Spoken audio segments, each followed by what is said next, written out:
tomogrāfija pirmkārt nav tā, ka viņi ir ļoti plaši pieejama Latvijā. Līdz ar to šobrīd, pateicoties šim projektam, tas ir kļuvis daudz vieglāk pieejams un plašāks šīs diagnostikas iespējas. Ieguvumi ir tas, ka dzīvnieks var tikt ātrāk pie diagnozes, daudz specifiskākām diagnozēm, līdz ar to ātrāk mēs tiekam pie diagnozes, ātrāk ārstēšana, plus mēs varam to izmantot arī dažādām papildus lietām. Visbiežāk datortomogrāfijas taisa dzīvniekiem, kam ir kaut kādas problēmas ar augšējiem elpošanas ceļiem, deguna dobums, apie ausu problēmām, tāpatās pie plaušu elpošanas sistēmas problēmām, lai izslēgtu gan metastāzes, gan primāros audzējus, gan dažādus iekaisīgus procesus. Ļoti plaši var izmantot pie vēderdobuma orgānu patoloģijām.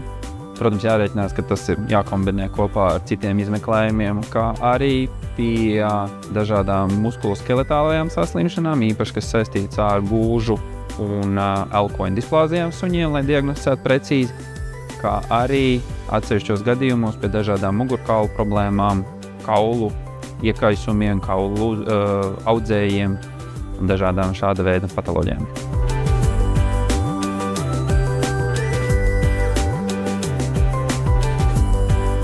Datortomogrāfijas izmeklējumu mēs varam piedāvāt visiem mazajiem dzīvniekiem, suņiem, kaķiem, līdz pat trušiem, dažādiem grauzējiem, putniem un pat eksotiskiem dzīvniekiem.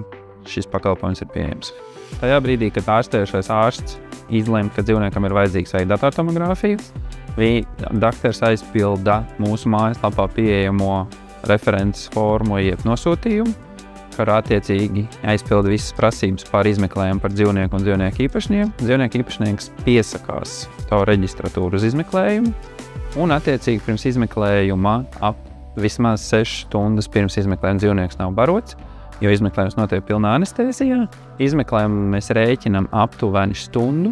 Tas ir ar momentu, kad ar laiku, kamēr dzīvnieks iemieg, mēs veicam izmeklējumu un brīdis, kamēr dzīvnieks pamostās, lai pacients var pat ar savām kājām doties mājās pēc izmeklējuma. Mūsu izmeklējumu nolasīšanu veic Eiropas diplomētu veterinārārstu komanda Itālijā. Izmeklējumi parasti 72 stundu laikā.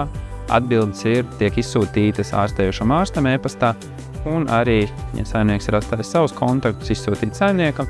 Plus pēc izmeklējuma vienmēr visi saņem līdzi CD disku, kurā ir iekšā visas bildes un attēli. Šobrīd sadarbībā ar vizuālo diagnostiku pie mums ir šis izmeklējums pieejams. Izmeklējums nav dzīvībai bīstams. Anestēzijas risks, protams, vienmēr saglabājās, bet ieguvums ir daudz lielāks, jo mēs tiekam pie ātrāk un precīzāk pie diagnozes, līdz ar to mēs ātrāk varam uzsākt ārstēšanu, līdz ar to lielāka cerība uz pozitīvu rezultātu.